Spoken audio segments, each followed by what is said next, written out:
All right, after 2 months of strenuous workout, these are the results of my super match versus Brandon Alsasor.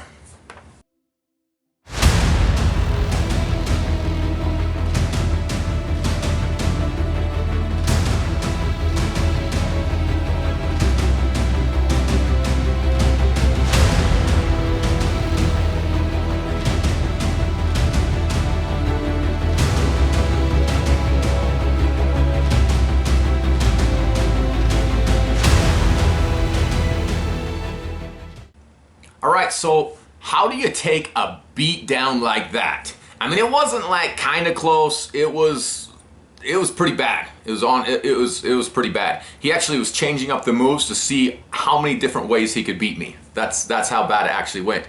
So how do you take a beat down like that? Woo. I'm going to give you a list of a couple things you can do to help cope with that kind of a beatdown. So number one, and this is applicable for any sport that you're in. Most of them are applicable. Number one, blame the organization. The organization probably did something wrong, and or the event coordinators.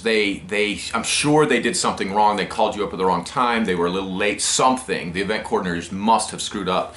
Or the refs. You've got to blame the refs. The refs probably did something wrong. They didn't call a foul. They didn't set you up right. They didn't start you right. It was a bad call on the refs. So the number one thing you can do is blame the organization, the event coordinators, or the refs. That's your first go-to. All right, number two.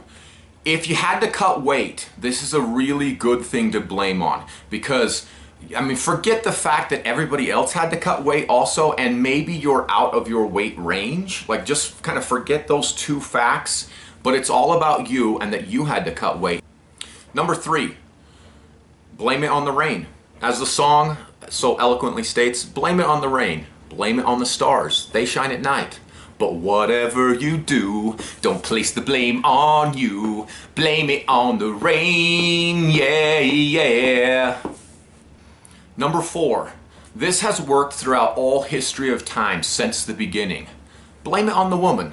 Blame it on the woman in your life. Maybe your wife, your girlfriend. She made me eat the fruit. There was nothing I could do about it.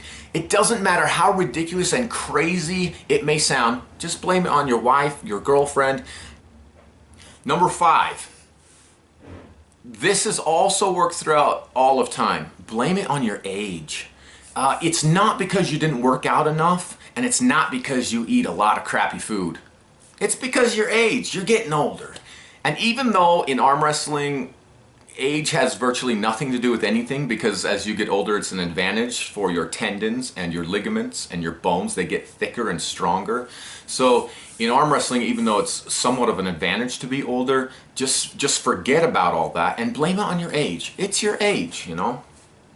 Number six. Blame it on the time that they have to work out that you don't, because you are very concerned with your family. Like you're a family person, or you've got a lot of work to do at your job, or you're very successful at your job, and you have lots to do, and they just had so much time to work out. So forget the fact that we all have the same amount of time in the day. We have the same 24 hours. Blame it on the fact that you don't have the time, and they had so much more time. But if you had the time, you definitely would have won them. Number seven. Number seven doesn't work very well in arm wrestling, but it works very well in other sports. So blame it on your team. If you have a team, you can almost get out of anything. It was the server's fault. It was the pitcher's fault. It's somebody's fault on the team. There's a lot of people in team sports to blame it on, so you usually don't have to take it head on. You can sometimes blame it on your coach, which is, that one's kind of fair, because there's a lot of crappy coaches out there. But unfortunately in arm wrestling, there's not time for a coach. You've got to make your decisions quick, so there really isn't a coach to blame it on. That one's a little tough in this sport, but in most sports, you can blame it on your team. That's a good one. Number 8, this one is very effective to keep you safe. after you lose, especially in front of thousands of people, you'll usually be getting some comments like, "I told you you couldn't win," or "Why'd you even try?" or "Ha ha ha, that's so funny," and "I can't believe you're such a loser." And so there's a lot of comments that will then come at you like, "I can't believe like you set yourself up for that." And it's basically how people take losing, how they take losing, and so they're projecting that out to you. Now, what you want to do, and this is really key, is take it personally. Take it really personally and try to pull yourself down. Don't ever do that again, because it's unsafe. Like, you're gonna get humiliated. So don't put yourself out there. Don't you do it. Don't you get crushed like that in front of everybody. Just pull yourself down. Don't put yourself out there. Listen to the general public. Listen to how people normally feel about losing, because, oh my gosh, you lost. What a horrible thing. Horrible. And number 9 is similar to that. Make sure that you take the loss and spread it on your whole life.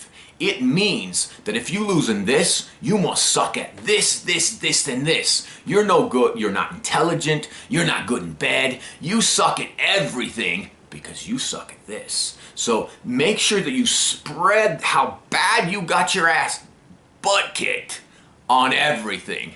Like, just spread it out on everything, and then just feel horrible. And if you feel horrible enough, this is really good, because if you feel down enough, you'll never make that mistake again, and you'll be safe. And safety is what it's all about. It's not about going out there and trying really hard, trying something new, expanding yourself. Stay safe by all means. And number 10, one of my favorites. This is applicable across all sports. If you lose in your sport, at least tell yourself that you could kick their butt in a fight. And I don't know why guys, especially guys, do this, but every single time they lose, I've done it. In my mind I say, well, at least I could kick their butt in a fight. Okay, those are the things that you should do. There's a couple things that you shouldn't do. Number 1 thing that you shouldn't do is don't admit they're stronger. You don't want to do this. It's technique, it's an angle, it's something, but it's definitely not because they're stronger. Anything but that. That will kind of save yourself from feeling like, I don't know, weak. Number 2, and this one's vital, this one's really vital, something that you really shouldn't do. Don't look deep into your psyche and realize that maybe, just maybe, there might be something more going on there. So for instance, let's look at myself. Maybe working out really hard for 2 months wasn't good enough to catch somebody that was working out really hard for 2 years to 5 years. So maybe I'm good at sprints, like I'm good at getting really excited for short periods of time. So like 2 months would be considered a short period of time. Kind of like dieting. Like you diet for two months, and so you're always good at doing something for a short period of time. You don't want to analyze yourself that way, because then you'd have to change your actual self. That would be rough. Like, ugh. You know, make sure you do the same thing. Whatever you were doing, do the same. Don't change it at all. That's going to actually have to change who you are. Like, I would have to be more dedicated for a consistent period of time. And consistency isn't something I'm good at. And if I were to analyze the arm wrestling match and realize that he kind of taught me that I'm not consistent, and my bullcrap of working hard for 2 months wasn't enough to catch him, then I'd have to actually change who I am, and I'd have to stop being lazy, and that would suck, you know, because it's so fun being lazy and just going on kicks for a little while.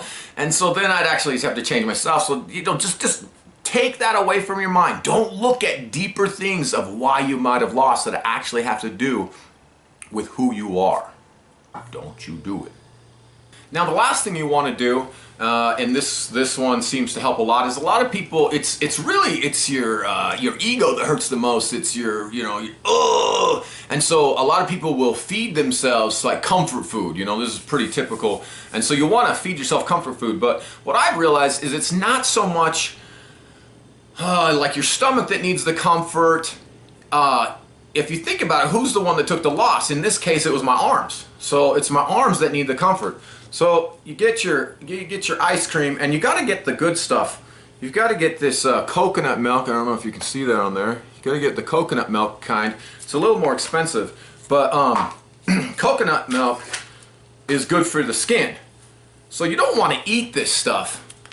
You want to use it and put that cold, so it's got that cold therapy on there, and this will actually comfort your arm in a couple ways. One, emotionally, your arm's like, oh, I get some ice cream, and then two, you get that cold therapy. And another thing is, if you happen to watch another video where you use some hot rice, this will help fix the burns that are on your arms. So, and then the fourth thing that's really cool is it kind of gives you a good tan.